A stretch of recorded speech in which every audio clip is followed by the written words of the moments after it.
Want to watch this episode? Check it out on my YouTube channel by going to youtube.com/@lanternslive. Welcome to Lanterns Live, the only live stream YouTube channel dedicated solely to the Green Lantern universe. I'm Ralph, and I am joined by Vactor, which means we're talking about Green Lantern Corps 19. 18. Vactor, 18. I got a little ahead of myself. I did not read 19. I know that for a fact. But have you been? It's been a little while, and I don't know. I don't know if there's anything that's happened recently. I know you saw Supergirl. Yes. I don't know if you want to talk about Supergirl or if I should just say everybody goes over to This Comic Cooks and watch your short review. I think it was great. Thank you. I will say I loved your members only stream where you talked about Supergirl and you gave your thoughts, and I cannot wait to hear your thoughts on the compact comic. And I think you did probably do yourself a favor by not reading the comic before the movie. I don't know if you follow Koi Jandro. It was a choice. Oh, okay. Yes. I do. He had a really insightful thing. I think he said when he first got out of the theater, his reaction said, think of the movie like a director's cut of the comic. And or wait, I'm sorry, the other way around. Sorry. The comic is a director's cut of the movie. So it's like expanded. There's more to it. Like, so if you look at it like, and that's how I thought of it too. I was like, I very much liked the movie, and I am excited to read more story with those characters. I think that is the way to totally do it. Agree. Yes. Totally agree. Will says he's going to be at Comic-Con from the 22nd to the 28th. Nice. I'll actually be in San Diego on the 21st, which I believe is the Tuesday. My friend Mick Giacchino, who is an Emmy-winning composer of The Penguin, and he did Skeleton Crew and Muppets Mayhem, and he's currently working on Vision Quest, or I don't know if he might have finished it by now. He's doing a show with the guys from Cobra Kai in San Diego on Tuesday. Oh, nice. And so me and my wife Stevie are driving down Tuesday to watch the show. We're coming back Wednesday. I'm going to be home. That's when Will says he's getting into town. And then I'll be back down on the 23rd for the Lost panel. And then I think I'm going to walk the floor. Hopefully Will isn't too busy that we'll be able to catch up and maybe head over to the DC booth where they have merch. Nice. I don't know if you saw this, and Will sent it to me. I probably should have brought it up. Let's share. Let's do this. Oh, you know what? Real quick, there's a new way of doing things that's actually an improvement. We'll do that. And it is uploading, and I am sharing this. So they're releasing a ring. They're releasing a keychain power battery and a bomber jacket. Oh. A bomber jacket that apparently has the oath on it, which is pretty cool. I like that. Warlion's here. Hey, Warlion.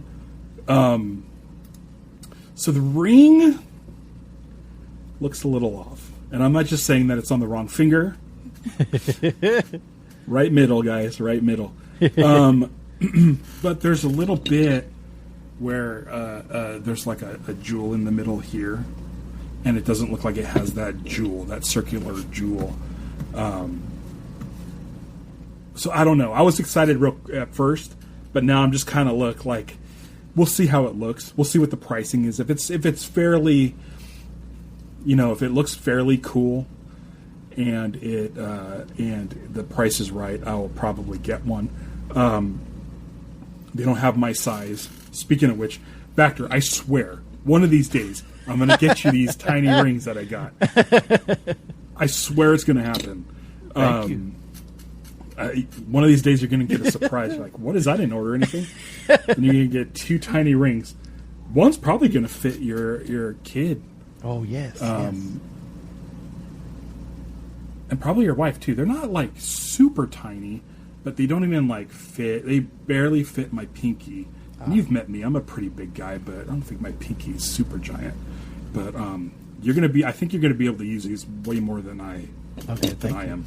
Or you could keep them as a necklace. I don't know when that's going to happen. My brain... It's not on my mind. I actually moved it from inside my drawer to outside my drawer, but then my cat was trying to eat them because of the plastic, and so I moved it next to my keys, just as a reminder, like, Ralph, get it in the car. Once it's in the car, you'll get to the post office and get that over to Vactor. I'm also going to have to, like, go through, like, 6-month-old text messages to find your address. Oh, yeah. So, yeah. Anyway, these rings over here are all right. I don't know how cool they'll be in person. There's something kind of Photoshop or AI looking to it. If you really zoom in on the center there, you can see like almost an invisible circle where that gem is supposed to be.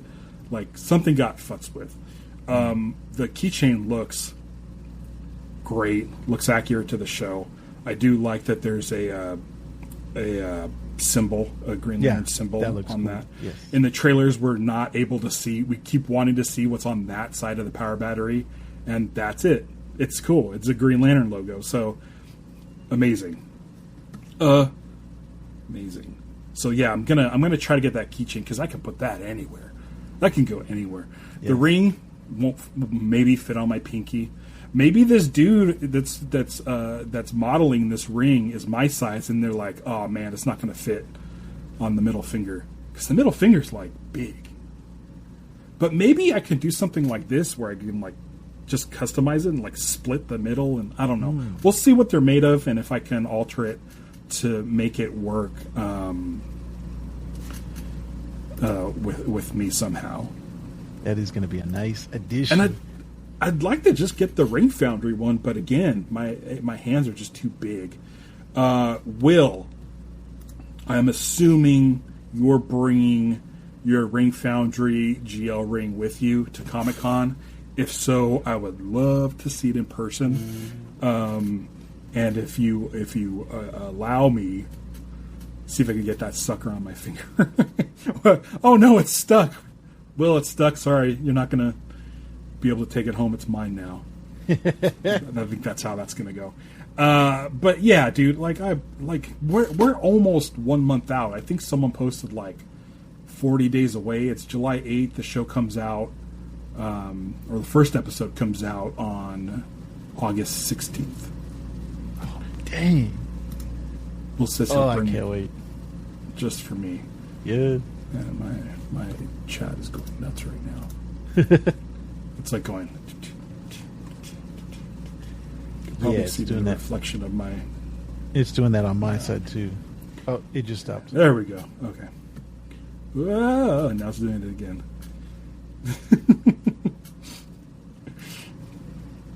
Let's move Larfleeze when dare pull off. I mean, Larfleeze would probably just take it. Like, yeah. I promise I won't take it. I can't even imagine. It'd be like someone taking my quarter scale, like, Kyle Rayner statue. I'd be like, yeah, I wouldn't do that to Will. Sarah's here, and I can't open her thing, but trust me, there it goes. What is going on with Riverside? I don't know. Sweet. All right, Vactor. Anything you want to say about Supergirl? Anything you want to say about San Diego Comic-Con or merch or anything like that before we get going on Green Lantern Corps 18?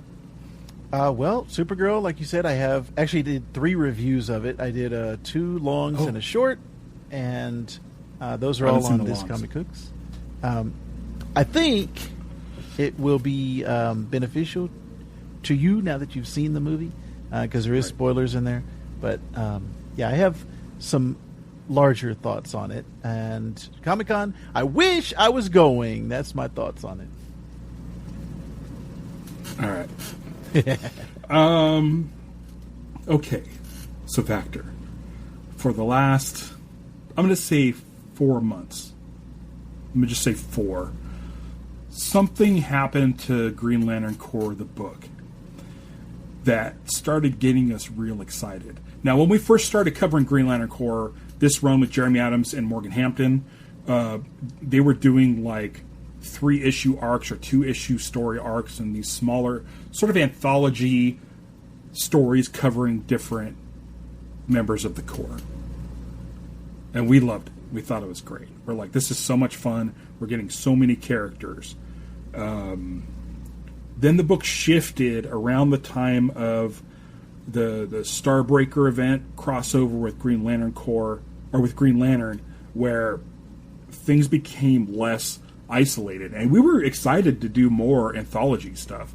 I think we're on record saying, like, we love this sort of, we wanted them to keep going with this when Morgan took over the book and Jeremy Adams left.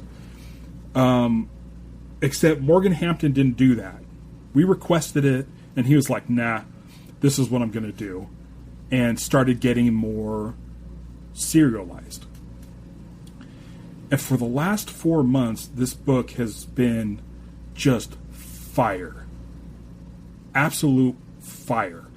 To the point where, like, I'll listen to Green Lantern podcasts that, you know, are really, really critical of things. Like, they don't pull any punches when it comes to their reviews, and their reviews for Green Lantern Corps in the last 4 or 5 months have been, like, super positive. And we've been sort of waiting for the other shoe to drop and for this book to sort of, like, kind of, you know, something this good can't last that long. So I got home from work, and I picked up the book immediately because I've been loving this book, and I read it, and it's still going strong. I don't know how he does it. It's so good. I'm really surprised, and I'm getting nervous that I'm going to start getting lulled into this false sense of security where I'm just like, oh yeah, it's just going to be awesome, and I'm going to read it, and it's going to be so cool, and it's going to have all the characters I love doing stuff that's really neat, and do just like 3 storylines, and they're all going to be fun and great, and then like one of these days it's just going to be like, oh no, what happened? I used to love Green Lantern Corps. That's not this month. I absolutely love this issue. What'd you think of Green Lantern Corps 18? I had the same fears that you had last month because, as you know, and anyone else who's watched, that was like, to me, that was the peak. And I was like, I do not... Guy Gardner. Yes. I can't see it getting any better than this. So everything is going to be downhill from here. And I think this was a very good issue. I think this still keeps the momentum of the story going. It didn't top last month's issue for me because... last month is like... it was so... Last month was a completely different flavor. Yes. It was taking advantage of the medium. It was a character study of Guy. Yes. Yeah. And like the way you read it and you flip it and all the things that we talked about last month, those things are not present in this issue. But I really liked this issue. The art I thought was fantastic. There's like a million 6 artists credited on this. But okay. I loved all of it. I want to say this about the artists. I'm like, too many artists, you guys. It's like, what, 22 pages and there's 6 artists? Like, they each have, what, like 3 pages, maybe 4 pages? Yeah. Like, what's going on? Didn't get distracted by it once. Over at Green Lantern, Jeremy Adams, this Kyle Rayner run, there's been 2 artists on the book. And that's been, like, kind of super distracting for me and Will. This one just blasted through it. The art did not distract whatsoever. I don't know how they're able to pull that off. 6 artists is nuts for a book. I got worried when I saw that in the credits, but like you, I didn't notice it. Yeah. So that's totally good. It's totally good. And when it comes to Green Lantern, the book next month's or next issue is going to be, I think Zermanico is back. Ooh. And it's just him on the book. So Yes. I'm liking where we're at. This is something that I can get behind. Man alive. So yes, last month, top notch. It's all about Guy in the black hole and dealing with his past. This one, there's a few stories going on here. One of them is a war on Oa with all the Manhunters. That's one story going on. There's the main Manhunter that took over Aya's body and is interacting with Aya, the sort of computer construct on Oa.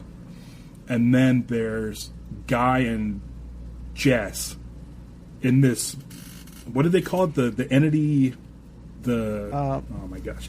The caption says Emotional Expanse. The Expanse, which is like this weird, like, alternate dimension plane where the entities sort of preside. So it's almost like the opposite. We got a lot of story going on in this one as opposed to just focusing on one character. We do continue to get more inner monologue from Guy. But this is basically like a big action book. So anyone, if people complained about last month being like, it's just Guy having an inner struggle, like this is the issue where it's like, okay, well, here's some action for you. It's like, Casino Royale and Quantum of Solace. Like Casino Royale, there's like no action in it. Quantum of Solace is like all action. Still a good movie. Maybe not on the level as Casino Royale, but still like a lot of fun. It seems like I may have liked it more than you, but for me, like it's been on par with like Green Lantern 14. I think is when we first started. We got rid of the that guy, Aquarius. Yeah. That was the last. It was 13 was the last one. 14 is when we first started getting the all sight guy. And so 14, 15, 16, 17, 18. Like I feel like this is a nice solid run. Yeah. Like I'm really enjoying this sort of run, and it sounds like it concludes next month. Yes, according to the book. 1, 2, 3, 4, 5. So that's 6 issues of this story arc, which I could see being collected. And this would be one of those things where I'm just like, if someone asked me like, "Hey, what should I read?" I don't want to read all of Green Lantern Corps, but I heard it's good. I would tell them start at 14. Yes, good jumping also point. If you're a fan of the Green Lantern animated series, this will be a trade that you can hand to them. All Ayas. It is crazy. I'm gonna pop this open since we are talking about all Ayas, and I'm gonna share this screen share window. Okay. Yeah. Yes. All these Ayas, right? Each Aya, if you didn't know this, represents one of the artists on this book. That's how many artists are on this book. We have Fernando Passarin, Juan Ripe, Will Conrad, Iguara, Eau Claire Albert, and Jason Paz, who I don't know if Jason Paz has been on this book. First time I'm hearing that name. And 2 colorists. Yeah, I noticed that too, yeah. I mean, there's a lot of stuff going on these pages. Like, look at this. Look, how many Ayas do you think are drawn in here? You know what? I wonder if Photoshop's involved. There's no way, right? Yeah. No, it looks like they... No, it looks like they're all, like, different perspectives. That's Maybe this one is a flip of, flipped version of that one. I don't know. Maybe 150? But if you're only doing, like, 4 pages for the book, I mean, one person can take care of this one. Yeah, that is. So yeah, this is where we're at in Green Lantern Corps. Is a whole lot of Green Lantern the Animated Series references. Aya is in here. Razor's in a couple of panels. Not necessarily highlighted. I don't even think he has dialogue. But it's just good seeing them. I'm glad they're there. Yes. This storyline is pretty fun. I really like this Aya, this evil Aya taking over the Manhunters and like sort of them taking on her form. Especially, and I put this on Threads. Pardon me as I scroll through this. When they start forming and coming together into this this giant hand. Am I going backwards? I think you went the other way. I think I went backwards. There we go. There we go. That. Like, that's cool. Yes. That's cool. I like that. I sent a message to Morgan Hampton on Threads. Follow me on Threads at Lanterns Live. I'm up to 85 followers now. Even though I've had like something like 40,000 page views in the last month. I don't know how Threads works. But I told Morgan Hampton, I said, Morgan Hampton is killing it on Green Lantern Corps and deserves a big hand. And then I posted this picture with the spoiler thing over it. But very much enjoying all of this stuff. I was like trying to figure out what they were doing at first, and then when I saw that giant hand, I was like, "Oh, this is amazing!" And then that's not even the only moment of things coming together and forming a bigger thing in this issue. Should I show this page? It was my favorite. Is it too early? It was your favorite. It is my favorite part of this book. Do you want to? Should I show it? I don't know if people haven't read this one yet. I'll share it. You got to see this. I'll share it. Talking about this, right? This is my childhood. This is amazing, fantastic. I when I saw that, I was like, yeah! Saturday morning cartoon right here. This is... And also, like, the anime talk leading up to this with Kilowog and... yeah. Kilowog's watched anime. The fact that he was like, "Oh yeah, you forced me to watch it," and he binged in like 2 days. He called out sick, right? She said he called out sick. And... Look at these guys. What did he say? Yeah, took leave and binged it in 2 weeks. Oh man, I loved it. It's pretty cool. 5. Yeah. Here's the thing. Like, again, like for anybody, and I don't think anyone would really complain about last month's issue, but like, you know. If you want action, if you want this like sort of Jeff Johns style action, big galactic stuff, if you're complaining that Lanterns takes place entirely on Earth, if you're complaining about any of that stuff, if you're one of those people online complaining about how you think Green Lantern is supposed to be, pick up this book because that's the kind of stuff you're getting. You're getting that stuff. There's no reason to complain about Green Lantern when there's stuff like this happening. This is one of my favorite books that I'm reading right now. Yeah, like what else are you like? What else are you reading? Spider-Man. I still think Amazing Spider-Man is one of my favorite books that's coming out right now. There's also a Spider Academy book where it's like Norman Osborn is training all the Spider-Versity, I'm sorry. Spider-Versity is what it's called, where he's training all the spider people. So I thought that book is cool. All the Absolute books that are coming out of DC, I think, are still fantastic, including Absolute Green Lantern. Okay, so just real quick on that. I know the second trade is out, and I've been super busy.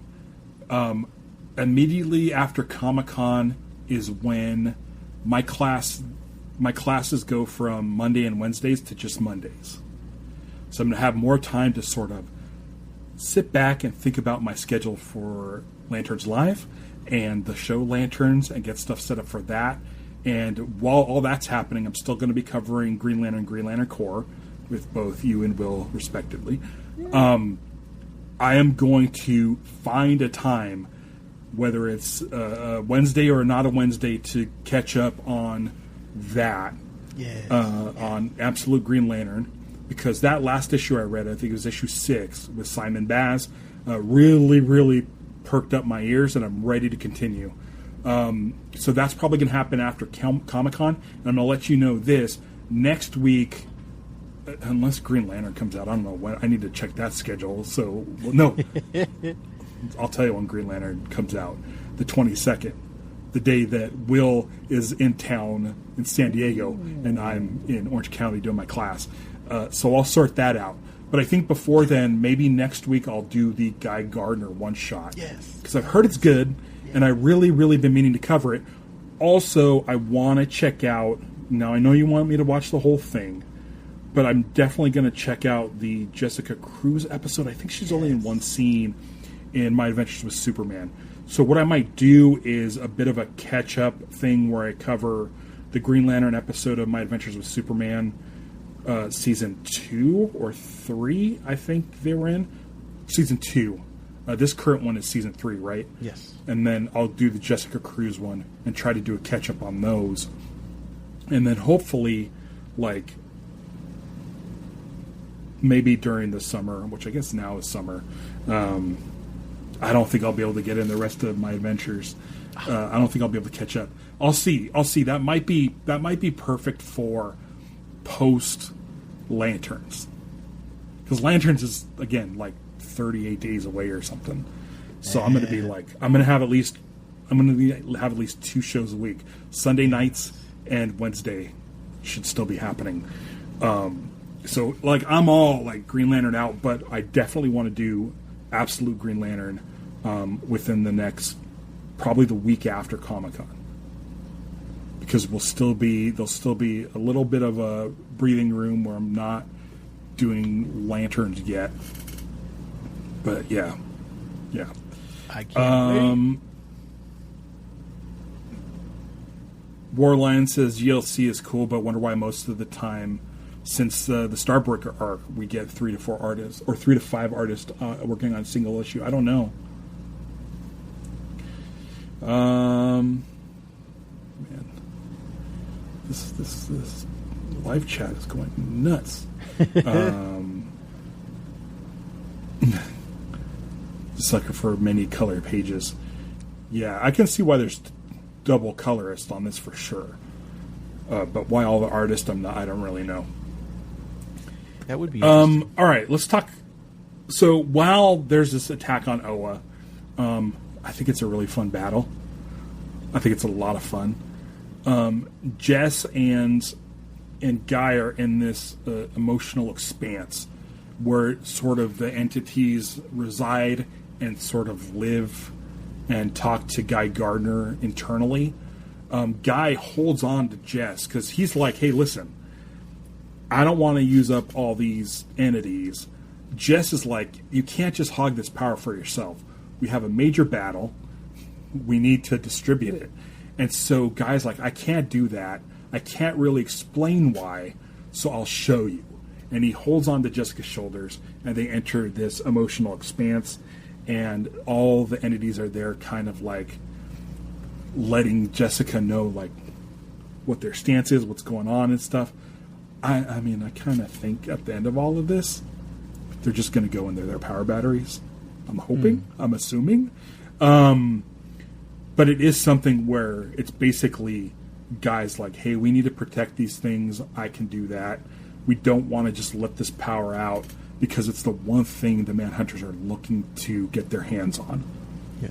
So as long as they're living within Guy and he could protect them and Guy is okay, then they'll be safe. And at this point in this book, I think other than John, I think Guy's the one that can handle this sort of job. Yes.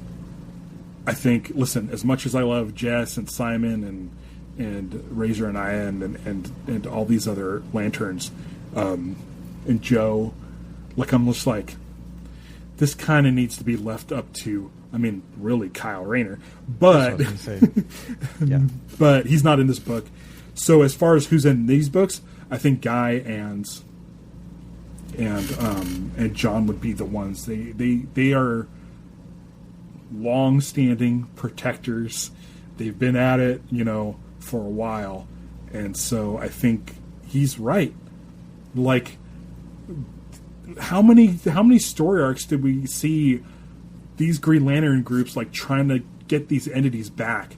Like, whether it's from the Source Wall or whether it's from the Starbreaker thing, whether from whatever reason, they finally have them. They're perfectly safe with Guy. Why do they want to lose him again?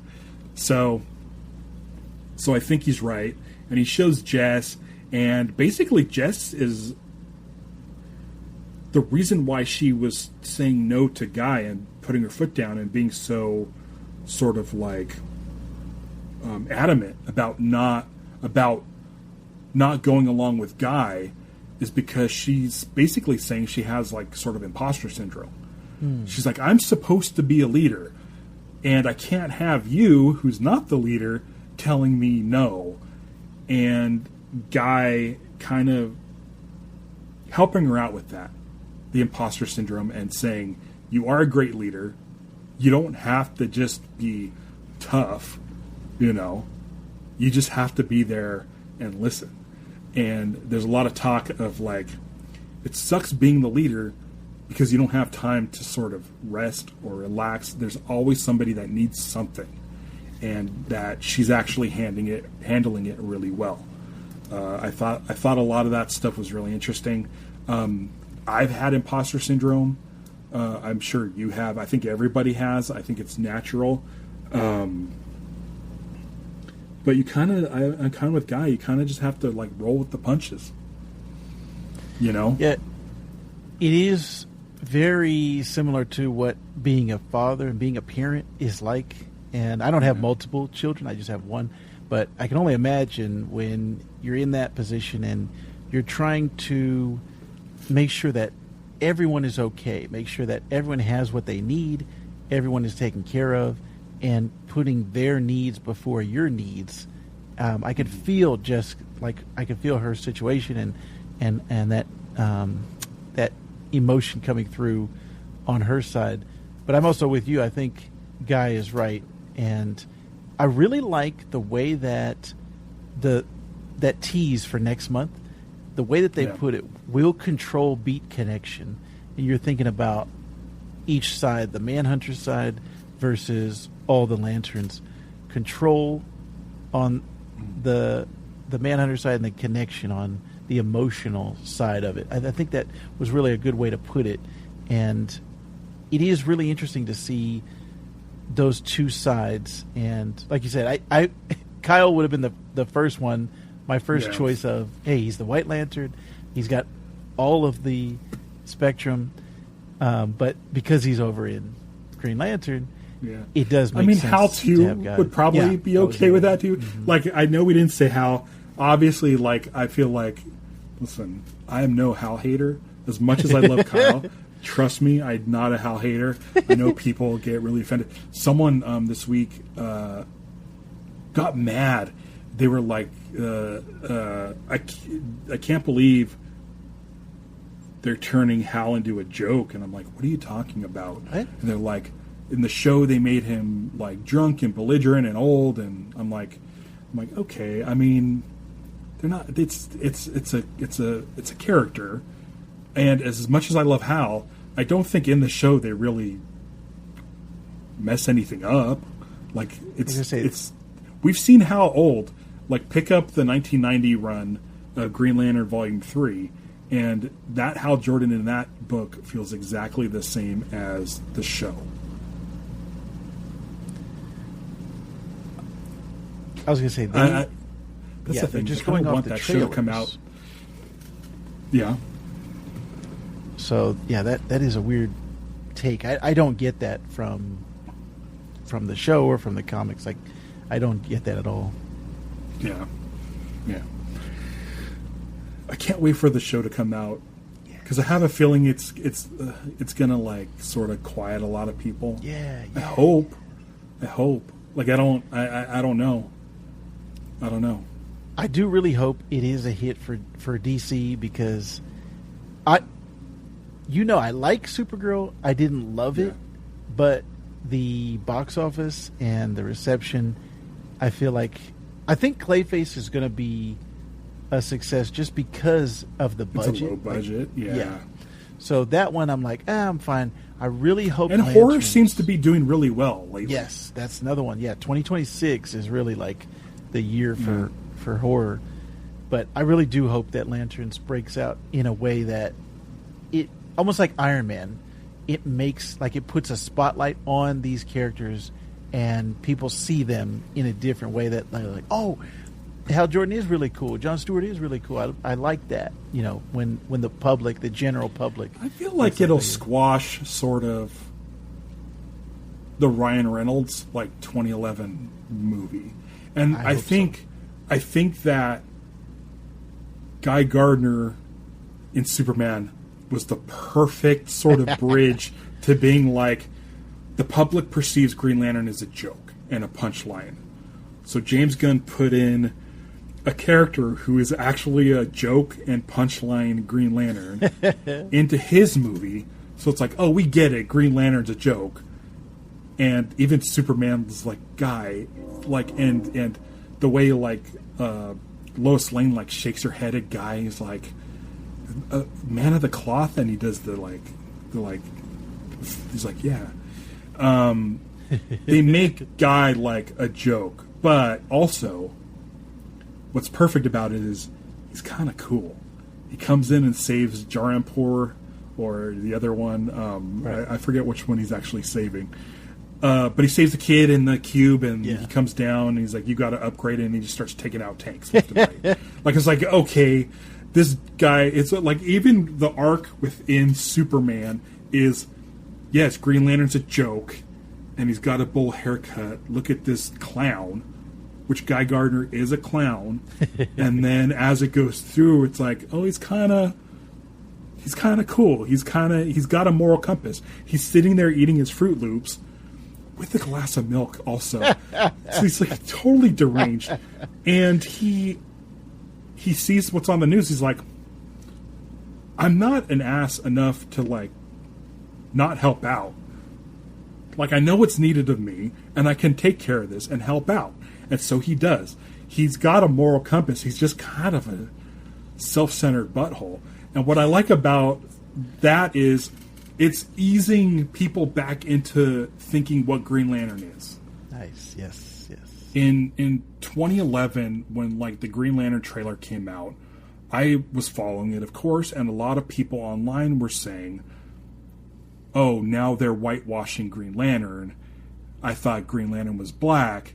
And it's one of those things where the public perception of Green Lantern at the time was Jon Stewart in the Justice League cartoon. Yes. And they probably, I don't know if Hal ever showed up in Justice League or Justice League Unlimited, but it's one of those things where the public perception is kind of about Green Lantern. Nobody's really steep into Green Lantern lore. And so when the movie came out, it's Hal Jordan. It's not the guy everybody remembers. So what's great about this is, here's a third Green Lantern that you didn't know about. You knew the guy from the cartoon, you knew the guy from the movie, and now this dude with the bowl cut. They had to do the bowl cut just to say this is definitely not the same white guy from 2011. Yeah. And so because they did that, and you're getting the public in a different headspace of what Green Lantern can be, it's nice to then go back to Hal Jordan and say, this is the guy that Ryan Reynolds was playing, and here's the guy from the Justice League cartoon. And it's like this Guy Gardner thing is so important, I think, to the success of, hopefully the success of Lanterns. And he's showing up in it. We know Guy Gardner's going to show up in it. So for me, I really like that. And the thing is also, at the beginning of this run, I didn't care for the All-Sight and the Guy Gardner All-Sight. Morgan Hampton was able to make that thing that came over from DCKO and make it cool. And last month made it even cooler. And so now I don't care about the outfit anymore. And I just like seeing Guy being, he's never like, feels like he's the leader.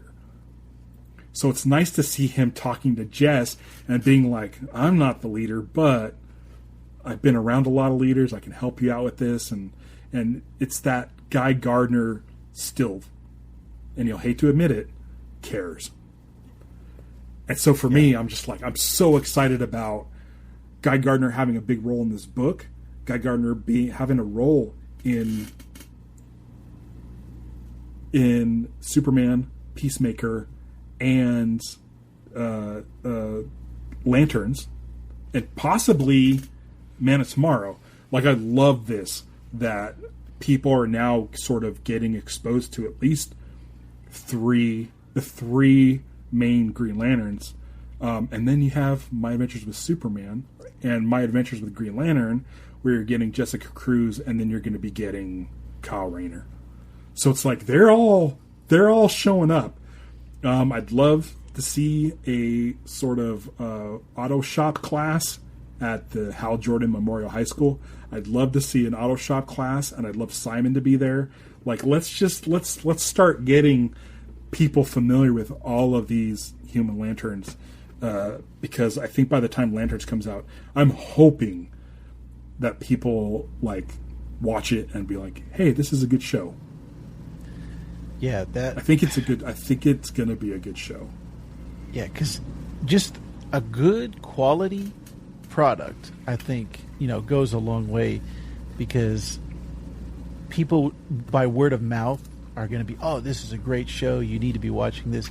Even if you're not a comic book fan or a superhero fan, this is just a good show to watch. So I'm really hoping the word of mouth is good on Lanterns. Yeah. Warlines brings up the fact that you can't really go back and read that 1990 issue of Green Lantern unless you already have a book because of the writer. I hate people sometimes. Like, they're really messing it up. Listen, like,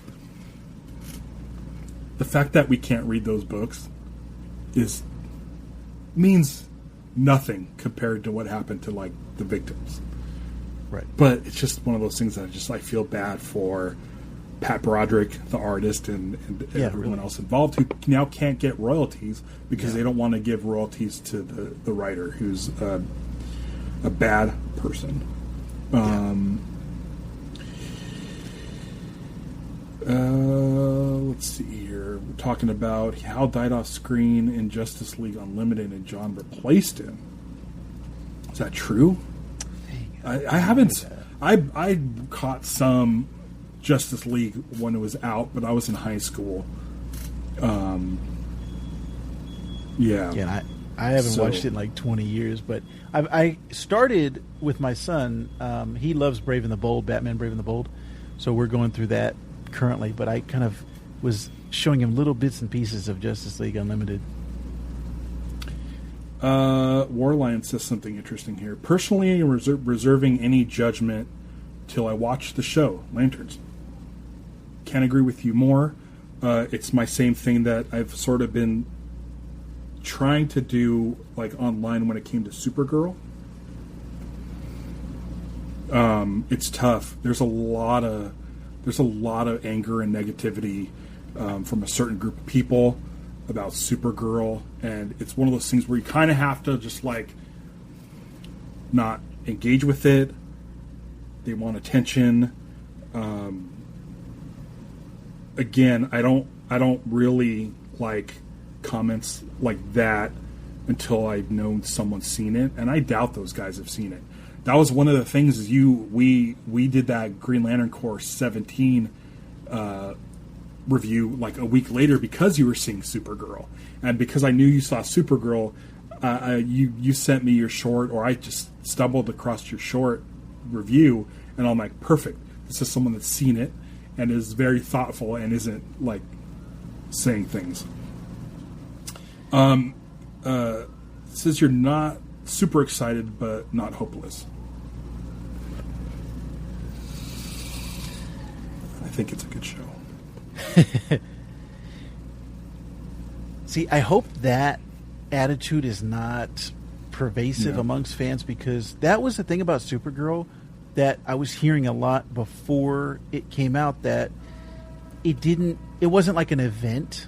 Like, people are wanting Avengers Endgame for every movie now. Like, everything has to be this big event. And I hope that that's not the way for Lanterns, where people, they see the trailer and they're like, oh, this is not, why do I need to watch this? I'm hoping people just give it a chance, wait till you see it. What do you think of my assessment that it had a similar sort of vibe to Mandalorian and Grogu, but I feel like the characters had a better arc. Yeah. I feel like if you're a fan of Mandalorian and Grogu, I feel like this should be right up your alley. It's like mostly off-world, not a lot of time spent on Earth. Really, really just like, I don't know how many aliens are in this freaking movie. Which I love.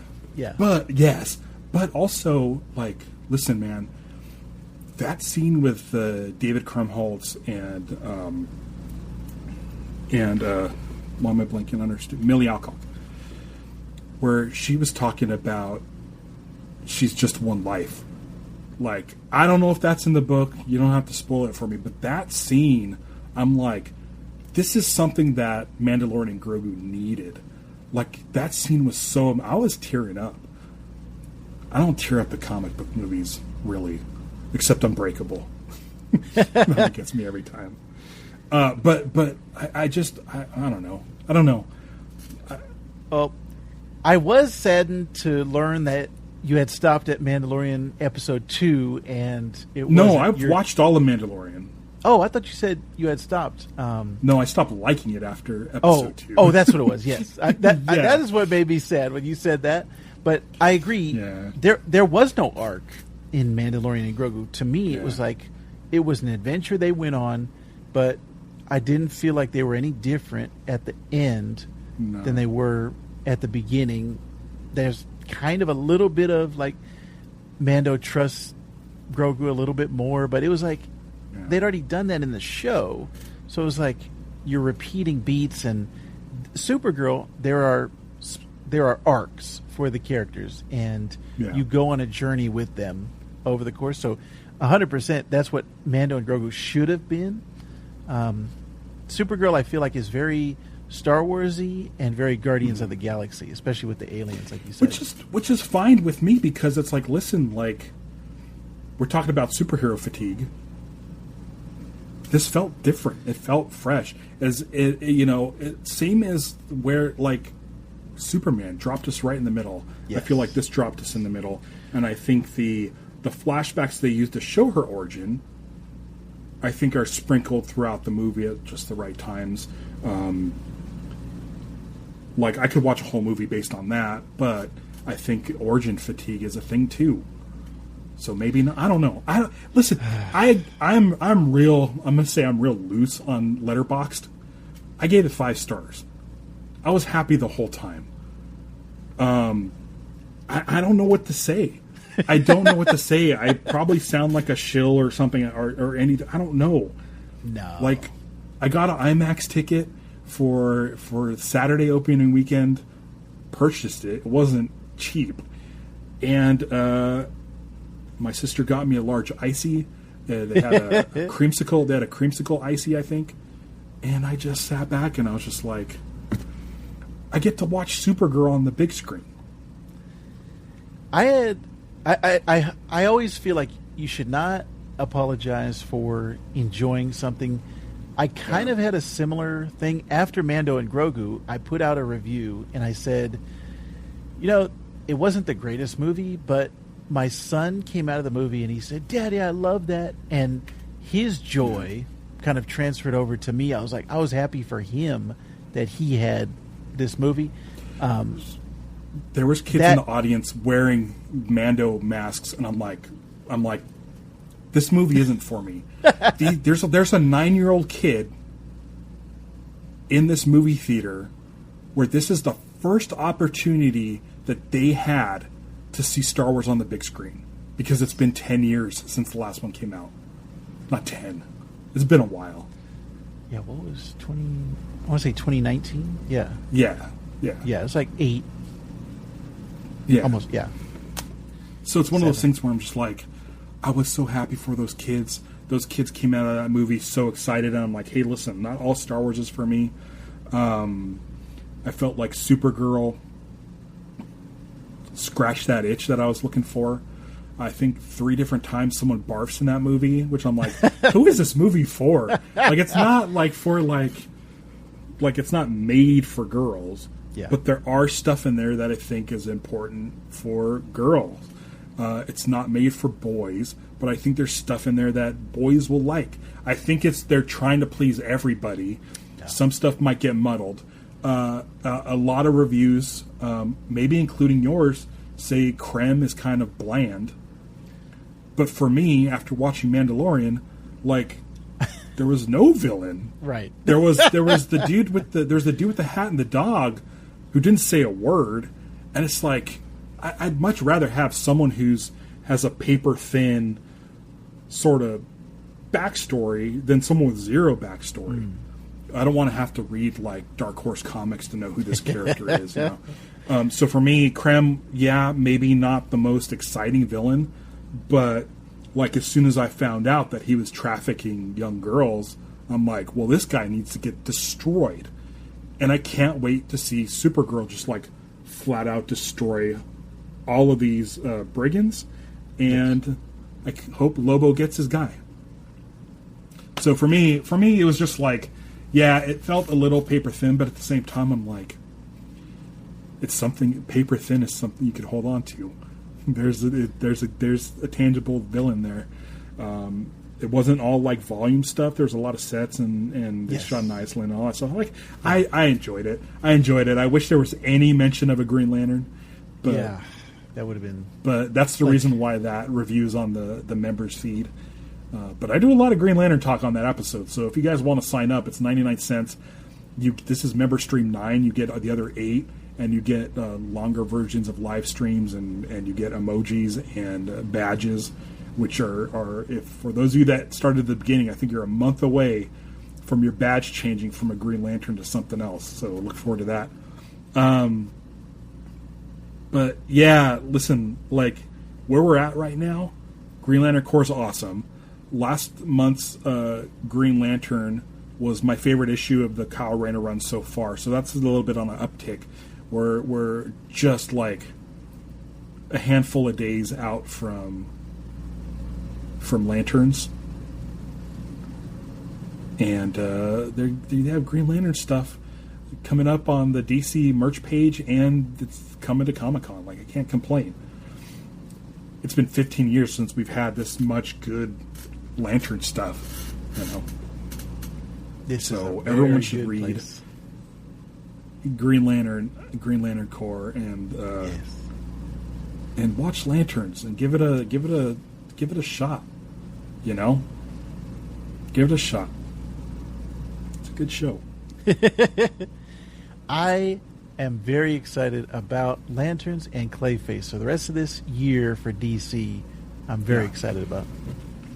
And Creature Commandos probably soon. I'm sure Comic-Con will get all kinds of updates. And then today they've been talking about a Mr. Terrific show. Yes. You know, I hope it's the Terrifics. I hope it's, you know, Plastic Man and stuff. I still kind of want Ben Schwartz as Plastic Man. Folks want Jack Quaid as Plastic Man, which would also be good. But yeah, just give me Plastic Man. There's other stuff. My Adventures with Green Lantern. Like, come on. Like, you would think it would be like My Adventures with Wonder Woman or My Adventures with Batman, or Green Lantern is a crazy, like, that's a good feeling. Yeah. To know Green Lantern's coming in right after Superman. So, yes. All right, Vactor, we've talked about it enough, but once again, tell people where they can find you. Yes, if you're interested in comic books, all those things, at This Comic Cooks on TikTok and YouTube. I'm trying to talk about obscure characters and give kind of a spotlight to maybe characters that people don't know about. And also, whenever the occasional comic book movie comes up, I talk about this month, Spider-Man Brand New Day is coming out, so I will be covering that as well. Yeah. That's exciting. I'm excited for that. That's pretty soon. Yes. Yeah, I think that's all we got for this week. Highly recommend you check out Green Lantern Corps 18. Yes. And this was I somewhere in there also I want to get Morgan Hampton back. He's like, I want to come back on, and I'm like, dropping the ball on it. I just need to send out an email. Today I send out emails again to Garrett Dillahunt, Nathan Fillion's people, Jason Ritter, Tom King. I can't get a hold of Chris Mundy. Reached out to Damon again. I don't know. Those guys aren't on season 2, so I don't know if they want to talk about Lanterns or if they're busy working on something else. But I think there's news on season 2 writers' room. Ooh-wee. May have heard some rumblings. So check it out. Everybody, thanks for joining me in the live chat, and we'll catch you next week. Oh, talking real about quick, Green Lantern. Before we go, I wanted to say, at the very end, there is a preview for another book coming up called Justice League Night Vision Special Number 1, and there is a Kyle sighting. There is I didn't even read it. Kyle. Oh yeah, it's. Can I share my screen? Yeah, go for it. I'm looking for it now. Why does it do that? Every time you share, it goes to the previous one. There it is. Sorry. Oh man, classic. Yes, classic costume Kyle too. So that is coming up. Okay, I'll read the preview. I'll read the preview. That's cool. Yeah. All right, guys. Thanks again. See you next time. See you in a week. Until next time, beware my podcast. It's Lanterns Life. I'll get you those rings. I promise. It's not going to fit. I swear it's not going to fit you, but I'll get you.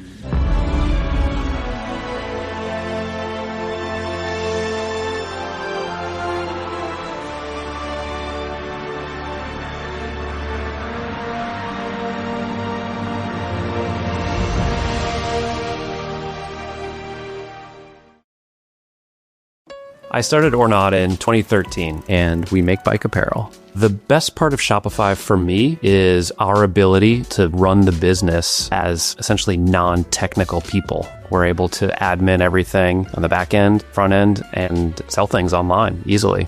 If Shopify were a bike accessory, I think it would actually be the bicycle. It's the thing that you do the thing on. We run the business on Shopify. Start your free trial on Shopify.com.